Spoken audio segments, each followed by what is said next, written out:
ସୁବର୍ଣ୍ଣ ଲଙ୍କାପୁର ହରାକୁ ପଡ଼ିନଥାନ୍ତା କି ନିଜ ଗାନ୍ଧୀ କୁଟ ସହ ନିଜ ଜୀବନ ହରାକୁ ପଡ଼ିନଥାନ୍ତା।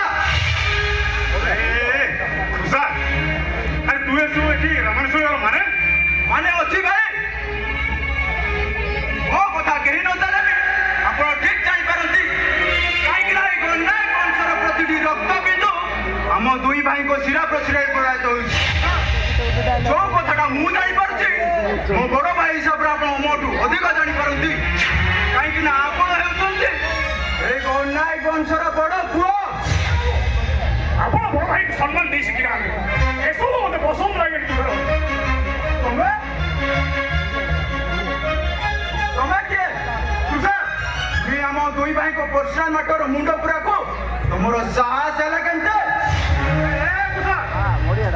ଆରେ ସେ ହଉଛନ୍ତି ମୋ ବନ୍ଧୁ। ବନ୍ଧୁ? ଇଏ ଆପଣଙ୍କର ବନ୍ଧୁ? ପ୍ରଭୁ ଶ୍ରୀକୃଷ୍ଣଙ୍କର ଜଣେ ବନ୍ଧୁ ଥିଲେ, ତାଙ୍କ ନାଁ ହେଲା ସୁଦାମା।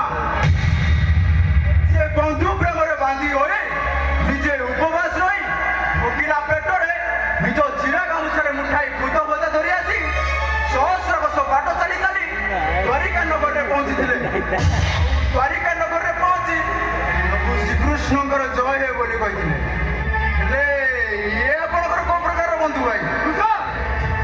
ତୋର ଜାଣିବ କେ ଦରକାର? ଯିଏ ତୋ ବଡ଼ ଭାଇର ବନ୍ଧୁ ତାକୁ ତୁ ସମ୍ମାନ ଦେବା ତୋର ନିହାତି ଦରକାର।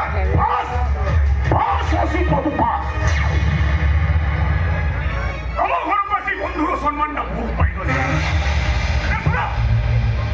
ଆପଣଙ୍କର ଯଦି କାମ ମୋ ପାଖେ ପଡ଼େ ତାହେଲେ ଫୋନ୍ ମାଧ୍ୟମରେ କଣ୍ଟାକ୍ଟ କରିବେ। ମଜା ଆସୁଛି?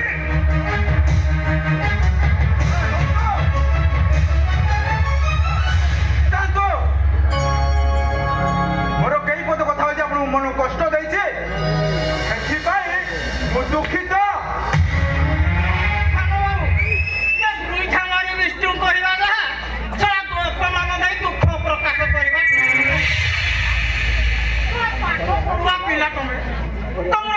କଥାବାର୍ତ୍ତା ଜମା ଶୋଭା ପାଇଲାନି।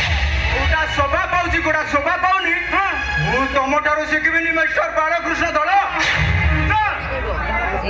ତୁ ମୋତେ ଭୁଲି ଯାଉଛୁ ଗୁରୁଜନ ମାନଙ୍କୁ କେମିତି କଥାବାର୍ତ୍ତା କରାଯାଏ ତୁ ଟୋଟାଲି ଭୁଲି ସାରୁଣି। ଆରେ ସେ ହେଉଛନ୍ତି ଆମ ଫ୍ୟାମିଲିର ସଦସ୍ୟ କହିଲେ ଚଳେ, କାରଣ ଡାଡି ଥିଲା ପରେ ବି ସେ ଆମ ସହିତ ଜଡ଼ିତ। ମନା କରୁନି,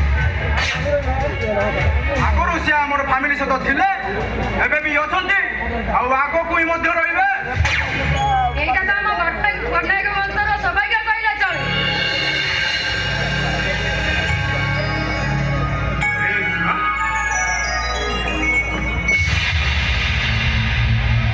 ଆରେ ଶିବା ହଠାତ୍ ଚାଲି ଆସିଲୁ, କିଛି ଫୋନ୍ ବାହାରିନି, କାରଣ କ'ଣ?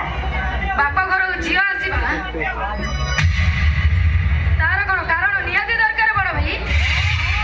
ଦରକାର ଯଥା ରାବଣ ମନ୍ଦ ଧରି ଯଥା ରାବଣ ସୀତା ମନ୍ଦିର ବାଟ ସରିଲା